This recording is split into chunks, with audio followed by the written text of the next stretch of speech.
Entonces, por eso es que vemos cómo, por ejemplo, los testaferros no están siendo imputados porque en el análisis de la fiscalía dicen es que el testaferro lo usaron.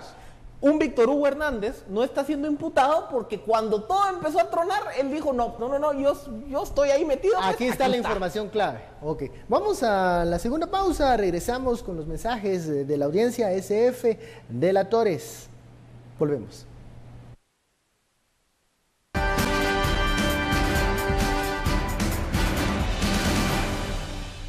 Regresamos a Sin Filtro, vamos directamente a los mensajes de la audiencia que alimentan este foro con la etiqueta SF Delatores. Nos dice Judith, algo en común tienen todos, tuvieron en sus manos más de algún millón, algunos en quetzales y otros en dólares. SF Delatores. Vamos con el siguiente mensaje, sinvergüenzas, descarados, vendepatrias, cuanto más hablan, más se hunden, el pueblo no les cree. SF Delatores. Y un último mensaje, la diferencia que se ve entre SF Delatores y otros imputados es que los primeros dicen estar arrepentidos y los otros son más cínicos. Bueno, ya hablamos de los sindicados que hablaron en una relación, digamos, de dependencia en donde aceptaron que recibieron órdenes, pero hay dos personajes que actuaron más como, digamos, prestadores de servicios.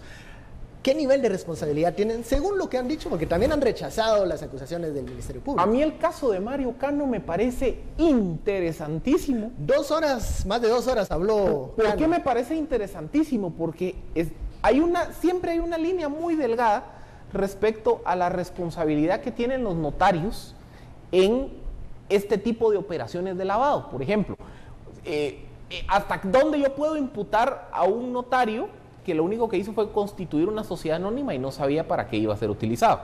Versus, por ejemplo, hasta dónde puedo imputar a un notario que activamente diseñó una estructura societaria para ocultar los movimientos de dinero.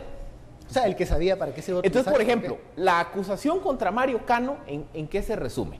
La acusación contra Mario Cano se resume en que él habría derivado justamente del supuesto pago de soborno por el seguro del aeropuerto, que ese dinero habría servido para comprar un inmueble y que Mario Cano habría sido el abogado encargado de hacer la compraventa de ese inmueble, pero que él habría buscado a terceras personas para que actuaran como prestanombres de la sociedad anónima y que toda la operación iba encaminada a tratar de ocultar, 1, el origen del dinero y 2, quiénes eran los verdaderos accionistas y propietarios del inmueble. Lo mismo ocurre con unos vehículos. O sea, el Ministerio Público lo que dice es, usted no solo constituyó una sociedad anónima, usted activamente trató de ocultar y dar una apariencia de legalidad. Y darle una apariencia de legalidad. Es decir, usted cruzó la línea del servicio profesional del notariado. Usted sí hizo un esfuerzo para ocultar los destinos y los movimientos de capital. Entonces, por eso le tipifican el delito de lavado de dinero. Por eso le digo, el caso de Cano me parece interesantísimo y creo que va a ser interesante ver qué resuelve el juez, porque un caso similar es lo que ocurrió con Aceros de Guatemala. Cuando se le imputa a Frank Trujillo, el abogado de Aceros de Guatemala, y originalmente el criterio del juez Miguel Ángel Gálvez es que el abogado no participó de la acción criminal porque él lo único que estaba haciendo era cumplir su trabajo de representar los intereses de la empresa. Después le corrigen la plana a Miguel Ángel Gálvez, pero ahí es donde se ve lo complejo de esa zona. Esa delgada línea. Entre, en qué momento está solo haciendo su trabajo y en qué momento ya cruza la línea de que está haciendo su trabajo con un fin ilegal. Chévez estaba haciendo simplemente su trabajo, él sí sabía para qué trabajaba. Mira, aquí hay una diferencia, y la diferencia la ponen los tuiteros en números, que yo también me hice la misma pregunta en la mañana. ¿Cómo es que Roxana Valdetti ganaba 114,000 quetzales? O sea, mira, pues, este era el salario, eran los honorarios de Valdetti, 114,000 vicepresidente. 100,000, ajá, digamos eso. Y paga 8.5 millones. ¿Qué lógica tiene eso? Sí, a ver, televidentes. Usted, no sé, usted recibe, sus honorarios mensuales son, no sé, 8,000 quetzales, digamos que ese sería sus honorarios, ¿verdad? Y le paga 1.5 millones a su abogado. por algún caso que lleva. Ahí es donde empieza la cosa, empieza a donde hacer el río suena. ruido. Ahí es donde empieza a hacer un enorme ruido. Los números no dan. Y yo me salgo de los delatores, como le pusimos, y me voy a los documentos que yo en la radio he ido explicando todas las mañanas, y hoja por hoja, documento caso por caso. En el caso del contador, por ejemplo, el caso del RIC, que presenta las declaraciones de Juan Carlos Monzón, es impresionante. Porque las cantidades que recibían de comisiones, ya no digamos en el caso de los fertilizantes, que presenta también ahí Juan Carlos Monzón. El RIC, el nido de plazas fantasmas. En las plazas fantasmas, y dice, mire, en cierto momento yo tenía 60 plazas fantasmas, ¿verdad? Decía, chica, esa cosa estaba llena de fantasmas, ¿verdad? Pero todo lo utilizaban, y Monzón en toda la declaración siempre dice, los papeles que ustedes me dieron para comparar, los papeles que ustedes me dieron para corroborar. ¿Cuáles son esos papeles? Los que le lleva el contador. Entonces el contador lo que entrega todo y le dicen a Juan Carlos, mire, compare esto. Yo creo que cada vez más y más es más sólido el caso de el caso de una estructura que vamos a ir viendo cómo van apareciendo y las que vamos partes. A ver cómo se desarrollaba, hasta dónde llega. Y también lo que va a ser más interesante todavía va a ser ese elemento unificador. Y yo creo que en el segundo argumento, en la segunda lógica que he presentado es, el primero es, no era parte de esa estructura. La segunda es, aún si era parte, en realidad la culpa es de aquella que está de arriba o de aquel que estaba arriba. Es que aquí, a ver, lo que dice Estuardo es un comentario que hemos hecho en reiteradas ocasiones y que es importante tenerlo en cuenta. Armar un caso es como armar un rompecabezas. Hay prueba documental, prueba testimonial, hay interceptaciones telefónicas, análisis financiero, etcétera, etcétera. Entonces, hagan de caso que el trabajo de la Fiscalía es empezar a juntar las piececitas. El colaborador eficaz, en este caso Juan Carlos Monzón, ¿qué hace? Él, hagan de caso que es el que sabe cómo está armado el rompecabezas y le dice, mira, esta pieza va con esto, va acá, esto va aquí, ahora junta esto acá, mira, esta que la tenías acá. Pero las piezas tienen que casar. Pero tienen que casar. Sí, es si que no, por eso le digo, lo que diga.